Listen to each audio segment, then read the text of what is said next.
Good morning, fellow feminists. It is crash course day 2 and approximately 8 a.m. Hence me being in my pajamas with my parents on a t-shirt.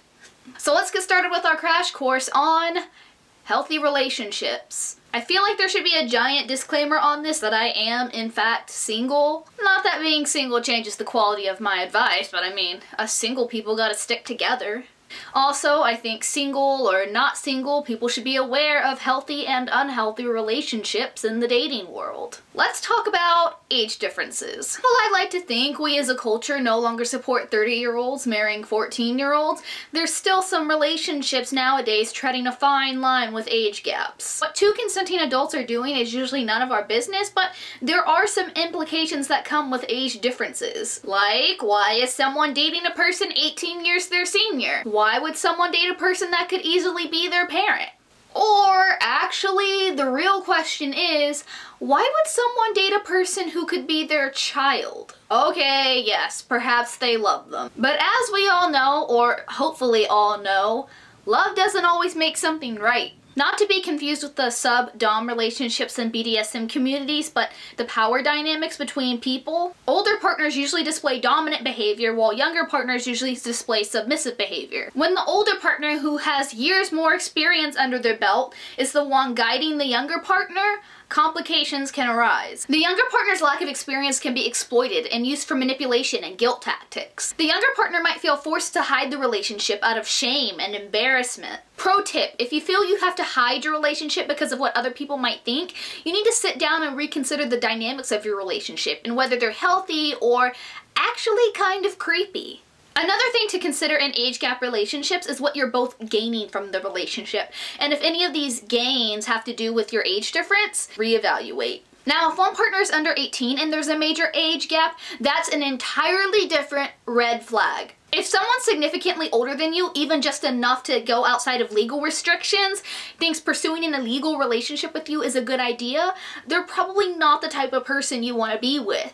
A good partner understands that if someone you want to be with is underage, you either need to wait until they are of age or accept the fact that there is a reason for the age of consent and move on to people within their own dating range. A 16-year-old is in a way different place mentally, physically, and socially than a 25-year-old, 21-year-old, even a 19-year-old. A 16-year-old is worrying about passing finals or buying prom tickets. People in their 20s are crying over learning how to use checkbooks and having to decide on a career path. If someone outside of your age range is trying to pursue an illegal relationship with you, they obviously lack the self-control, responsibility, and maturity that you would have sought in an older partner anyways. Now let's talk about something else.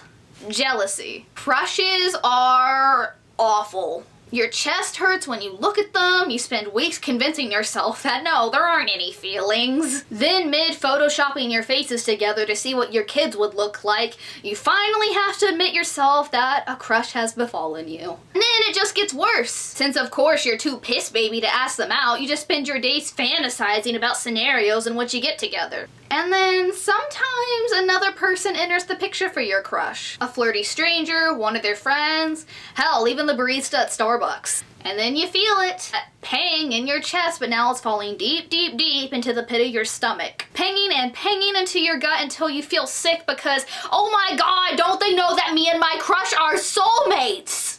That, my friend, is jealousy. Now, of course, a lot of people with crushes do comprehend the fact that they don't own the people they're infatuated with. They're not entitled to date them. A lot of people feel embarrassed of their jealousy and try to avoid it because to them it's an added source of negativity. And that's great, but jealousy in relationships is another ballpark. When you're jealous in a relationship, it's usually a sign that you feel threatened by someone's relationship with your partner. Like the crushes situation, a lot of people do get over their jealousy and find a more rational perspective. But what happens when someone can't get over their jealousy? What happens when one person begins controlling the other to cope with their jealousy? Remember, relationships are built on an established definition of commitment between people. If you think your partner isn't holding to that idea of commitment, channeling your energy into negative feelings and trying to manipulate the relationship isn't healthy. Talk with your partner and see where they are. And if you still can't trust this person, that's another sign things are unhealthy and you might want to take a break. Remember that possessive feelings are not cute.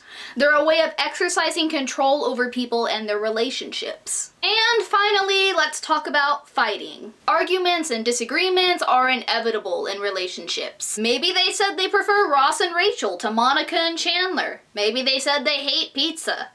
Maybe it's something more serious. Either way, sometimes couples clash. The problem lies within how you clash. If there is physical or emotional abuse, that is an immediate reason to seek help. I understand that leaving abusive relationships is scary and even dangerous. So if leaving isn't an option, finding a support system, be it long-term or short-term, is important. This can be a friend or a therapist, a shelter, an online community. Now, sometimes abuse happens without the other person even laying a hand on you. People often have a tough time distinguishing between someone being an asshole or being emotionally abusive, although those two do often go hand in hand. Emotional abuse can include, but is not limited to, shaming, insulting, guilting, gaslighting, and manipulating. Emotional abuse can be just as damaging as physical abuse, and for that reason I also advise finding a long or short-term support system. So what happens when you fight a lot but there's no emotional or physical abuse?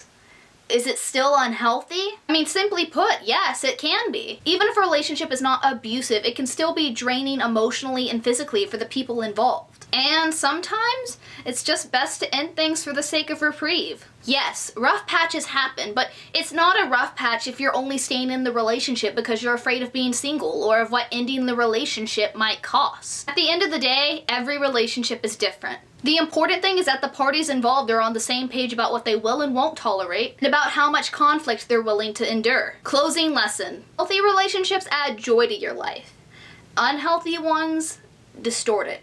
As always, I'm the Feminist, and I'll see you tomorrow with our next crash course.